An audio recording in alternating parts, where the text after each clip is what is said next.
Questions were short, to the point.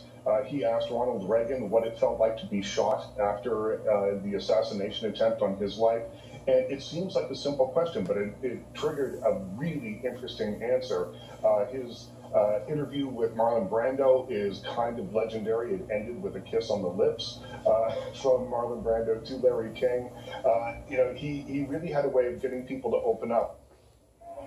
Former U.S. President Bill Clinton writes, "I enjoyed my 20-plus interviews with Larry King over the years. He had a great sense of humor and a genuine interest in people. He gave a direct line to the American people and worked hard to get the truth for them with questions that were direct but fair. Farewell, my friend." And Oprah Winfrey tweets, "It was always a treat to sit at your table and hear your stories. Thank you, Larry King." TV and radio host Ryan Seacrest also tweets, "I lost a dear friend and mentor. Truly an American treasure. Rest in peace, Larry King." King did 50,000 interviews during his lengthy career. While a protest is underway outside the Russian consulate in Toronto in support of jailed Russian opposition politician Alexei Navalny. Organizers say groups of 5 demonstrators will take part in the protest and swap out every 15 minutes throughout the day to maintain COVID-19 rules, restricting gatherings to 5 people. The rally is just one of numerous protests being held across Russia and around the world today, protesting Navalny's arrest as he arrived back to Moscow last weekend on a flight from Germany, where he had undergone treatment for nerve agent poisoning in August.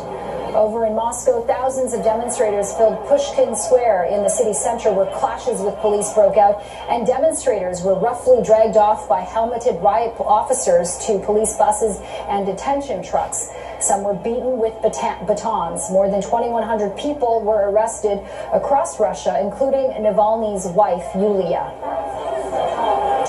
Foreign Affairs officials and a Canadian ambassador to China say they were given on-site virtual consular access to Michael Kovrig. Kovrig, a former diplomat, has been held in a Chinese jail for more than 2 years, along with businessman Michael Spavor.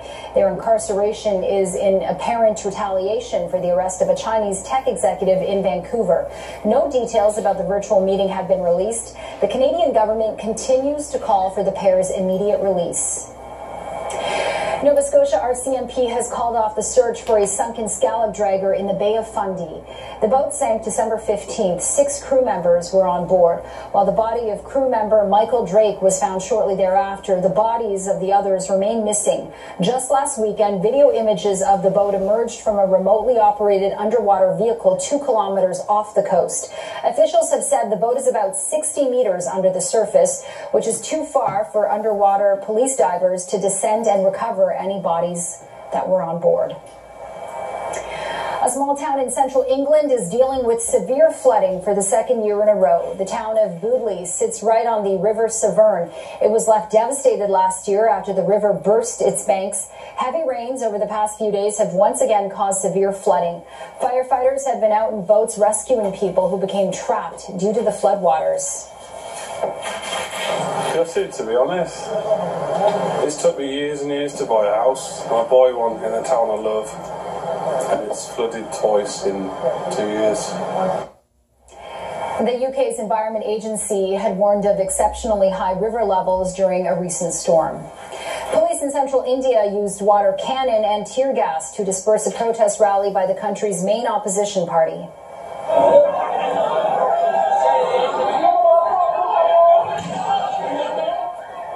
Local reports say thousands of Congress Party supporters had gathered to demand the withdrawal of new agricultural laws that have caused the long-running farmers' dispute.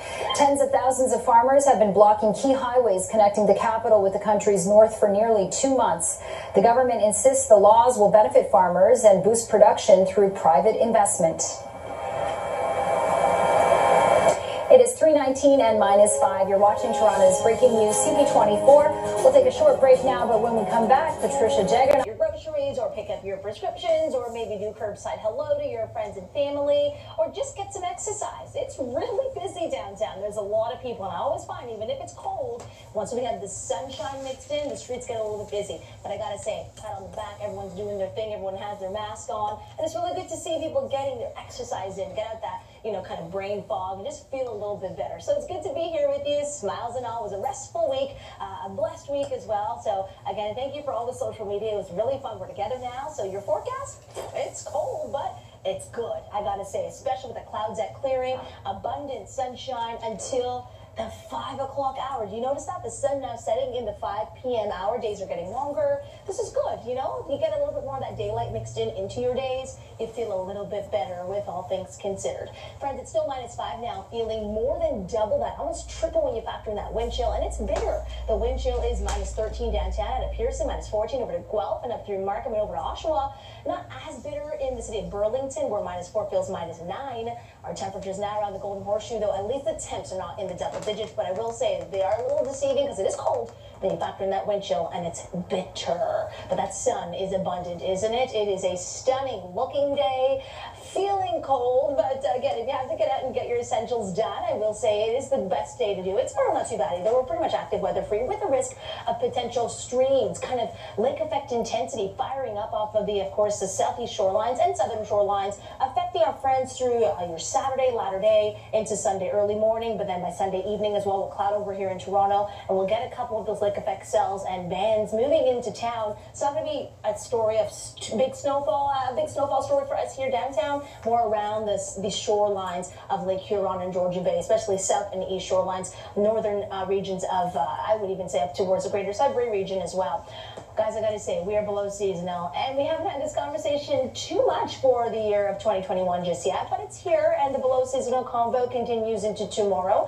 Overcast for pretty much mid-portion of the day out of the weekend, and into your week, we'll see that risk of flurries, lake effect in nature once again. We're breezy in your Tuesday, so any light packing snow will fly about. Be careful. Give yourself a little bit of extra time as well if you are heading out to work. I know some of you still have to go to work and be out for, of course, your Monday through to Fridays, your 9 to 5s, you're doing your thing, making your money as much as you can. Bring the sunglasses on Wednesday, Jennifer, but you still will want to have the winter parkas.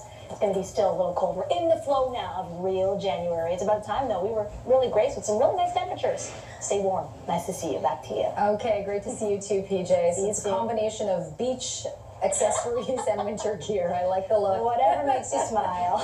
Okay, it is 3:25 and -5. This is Toronto's breaking news, CP24. There's been a big trade in the NHL between the Jets and the Blue Jackets. We'll have all those details in just a few moments. Now, there has been a major trade in the NHL today. The Winnipeg Jets acquired forward Pierre-Luc Dubois and a 2022 draft pick from the Columbus Blue Jackets. In return, the Jets sent Patrick Laine and Jack Roslovich to Columbus. Dubois had just 1 goal in 5 games, but last year he led Columbus with 49 points and 31 assists. 3:27 and -5. This is Toronto's breaking news, CP24. Tests confirm 6 cases of COVID-19 at a very long-term home are the variant first identified in the UK. Those details are coming up at 3:30.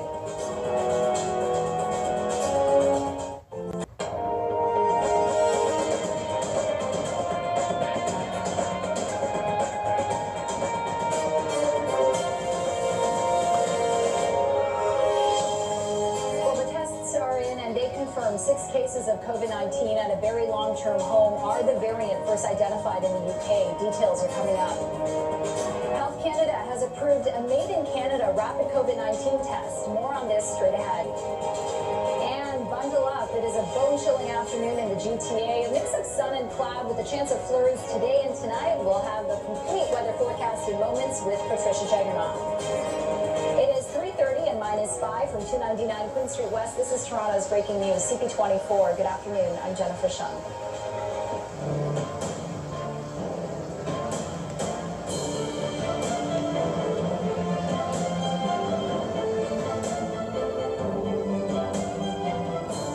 Well, tests have confirmed that 6 COVID-19 samples from a very long-term care home are the variant first identified in the UK.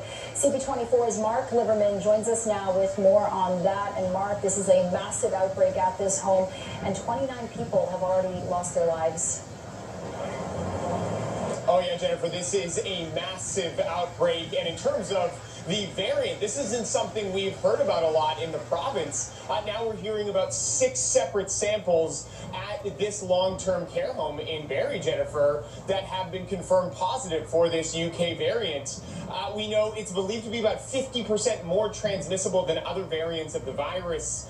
The outbreak was first declared at Roberta Place 2 weeks ago at this Barrie long-term care home. Health officials said a worker at the home who had close contact with someone who traveled abroad was one of the first to be suspected of carrying the variant into the home.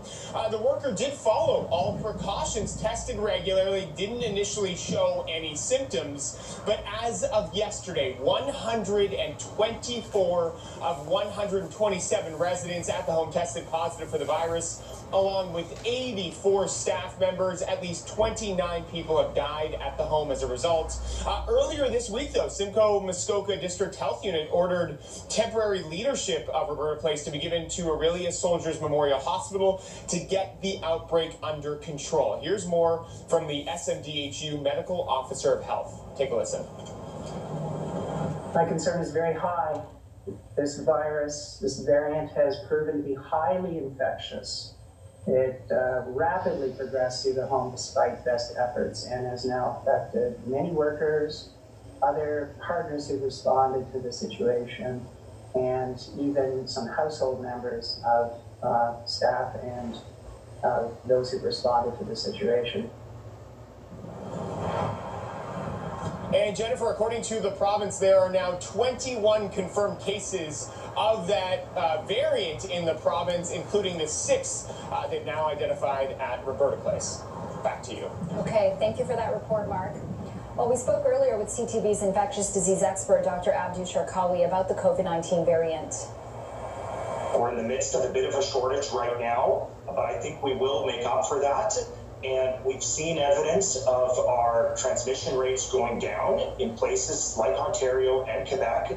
I think not in a small part due to the fact that restrictive measures are working. So I think there is some hope here. There's some optimism that if we continue to do what we're supposed to do with respect to public health guidance, we will be able to bridge that gap until we have more vaccines readily available, and we won't necessarily suffer so much ills from these more rapidly transmissible variants if we're doing what we're supposed to do. And here are today's COVID-19 numbers. Ontario is reporting 2,359 new cases of COVID-19. This is down from the 2,662 cases reported yesterday. 52 new deaths were added. 25 of those deaths are long-term care home residents. Of the new cases, 708 are in Toronto, 422 in Peel, 220 in York Region, 107 in Hamilton, and 101 in Ottawa. More than 63,000 tests were completed, bringing the positivity rate to 4.5%. Just over 1,500 people are hospitalized with COVID-19. 395 are in the ICU. Mayor John Tory responded to the improving case numbers with this tweet. He says, "Case counts are heading in the right direction. Let's keep it that way. Stay home this weekend, Toronto." With intensive care units pushed to the limit in Ontario, there are plans to add capacity to the system in the GTA. The federal government announced it's sending 2 mobile hospital units to help the healthcare system cope with the rush of COVID-19 patients. The hospitals, made by Weatherhaven, include ventilators, oxygen machines, portable x-rays, and even a negative pressure system that cleans the air every 2 minutes.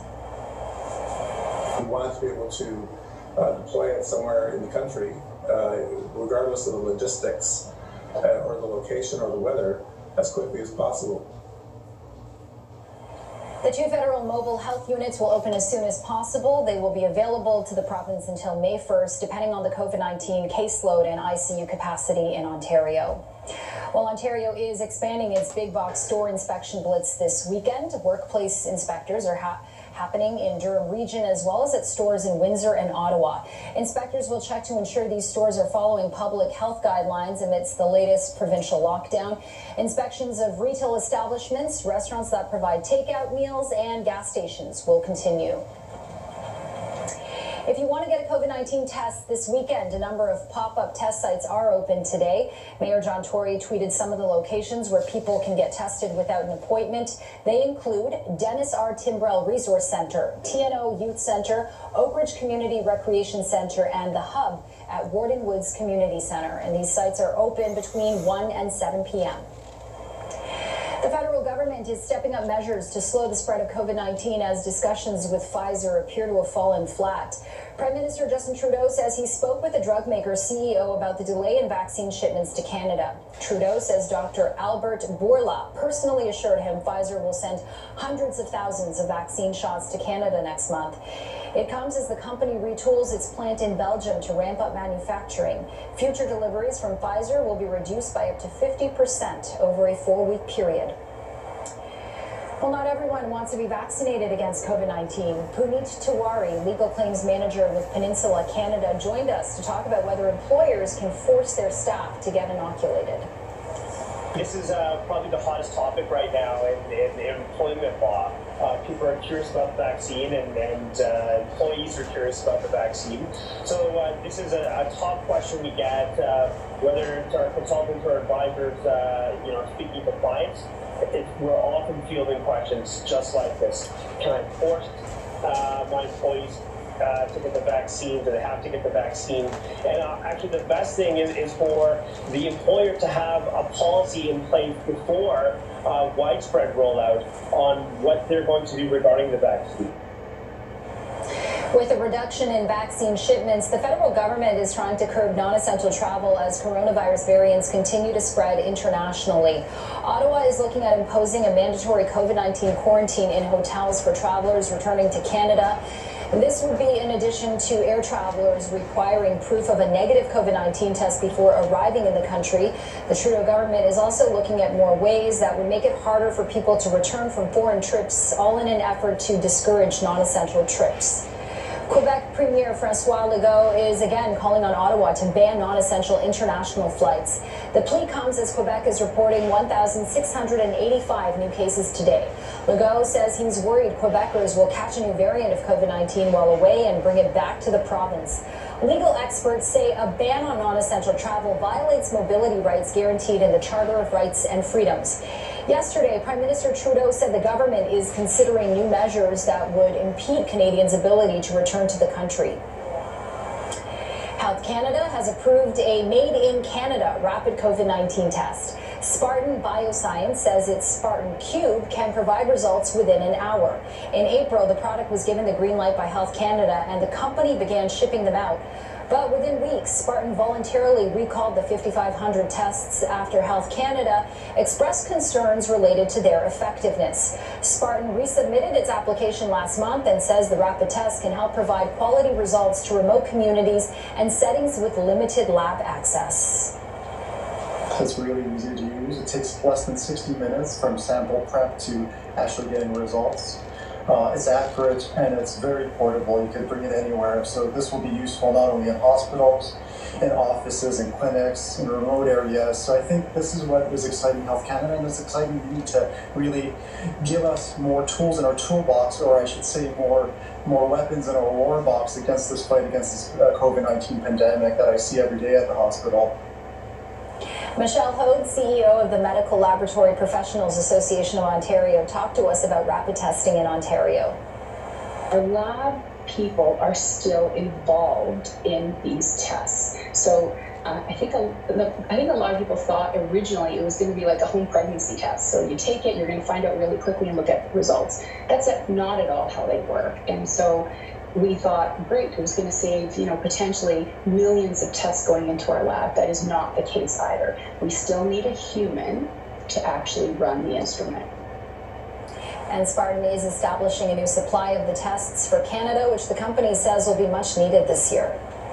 Well, for more on the fight against COVID-19, you can always head to our website, CP24.com. Police have arrested a suspect in the city's latest murder. Emergency crews were called to a building at 500 Murray Ross Parkway just after 9:30 Wednesday night for a medical call. A woman was found inside an apartment and pronounced dead at the scene. She's been identified as 32-year-old Leah St. Jean of Toronto. Police have charged 26-year-old Sarisia Abdi of Toronto with second-degree murder. Well, police have also made an arrest in an assault investigation in North York. Several people reported being struck in the head by a stranger this week in the Yonge Street area between Shepherd and Finch near Bathurst and Wilson. 22-year-old Derek Baptiste is charged with 13 counts of assault. Police believe there may be more victims and would like to hear from anyone with any information. A man was injured in an overnight stabbing in Scarborough. Police were called to a home on Bridal Grove Drive near Eglinton and McCowan shortly after 2:30 this morning. A 32-year-old man was found with a serious leg injury. Police say they're treating the incident as a home invasion. We're currently looking for 3 male suspects, believed to be dark complexion, in their 20s or 30s. It's still very early on in our investigation. We're also of the belief that a vehicle was used in this. Was heard speeding away from the area. One male suspect was armed with a firearm. So please do not approach anyone if you see a vehicle or people that you believe were involved in this. And one was also armed with a knife. And police are asking anyone who was in the area at the time who has dash cam video or anyone with security camera footage to contact them. A man has critical injuries after being hit by a vehicle on the Bayview extension. It happened north of Queen Street just before 10 o'clock this morning. Paramedics say the man in his 30s was taken to a trauma center. There's no word yet on charges. An investigation is underway after a massive fire in Colburn, east of Coburg.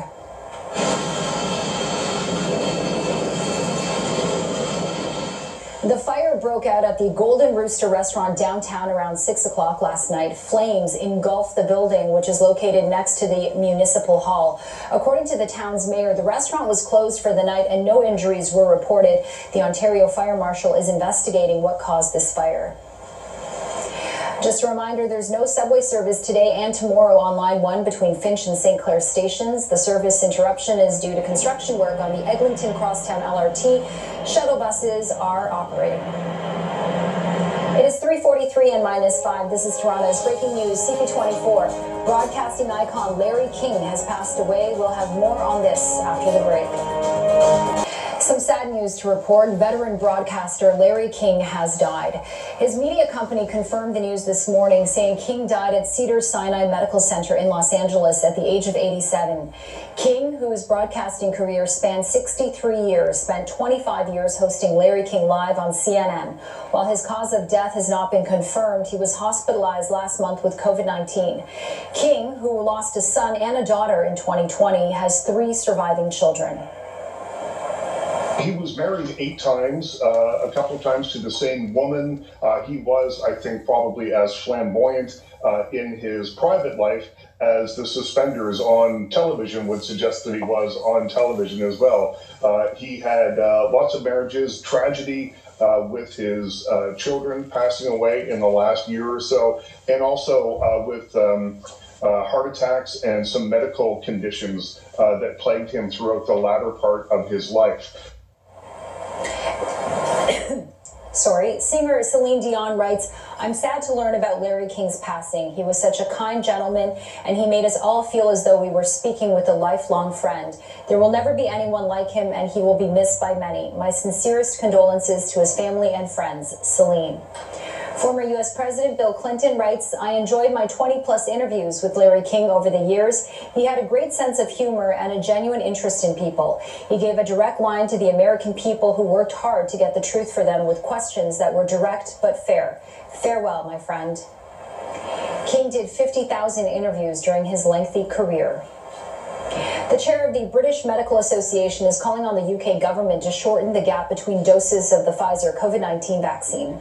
The manufacturer suggests, or rather states, an interval of 3 to 4 weeks, but after the UK's decision to delay to 12 weeks, the World Health Organization convened a special meeting and its experts looked at the data, looked at the evidence, and have stated that in exceptional circumstances, that delay could extend to 6 weeks, 42 days. And the reason for that is that the Pfizer's trial data ends at 42 days. So we know that there's evidence for giving the second dose of up to 42 days.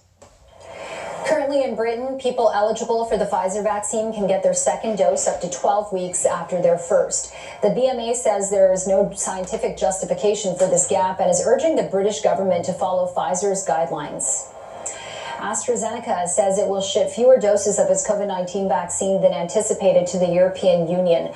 The company says supply chain problems are behind the reduction in shipment, with initial volumes lower than originally anticipated at a European manufacturing site. AstraZeneca is currently awaiting approval of the vaccine by the European Medicines Agency, which could happen as soon as January 29th. And life is relatively back to normal for residents in Wuhan, China, 1 year after the city was put into the world's first coronavirus lockdown. There is no sign of the barriers that prevented movement around the city last year. The lockdown confined people to their homes for 76 days. The city has been largely free of further outbreaks since the lockdown was lifted on April 8th. The World Health Organization is currently investigating the origins of COVID-19, and questions persist about whether Wuhan and Chinese authorities were transparent about the virus. A massive testing effort is underway in one neighborhood in Hong Kong. Approximately 3,000 people are getting tested for COVID-19 as cases in the city continue to climb. Government workers aim to complete the testing by the end of today and process all the test results by Monday morning. More than 4,300 cases have been reported in Hong Kong in the last 2 months, making up nearly 40% of the city's total infections. There have been nearly 10,000 cases in Hong Kong, with 168 deaths. It is 3:49 and -5. You're watching Toronto's breaking news. CP24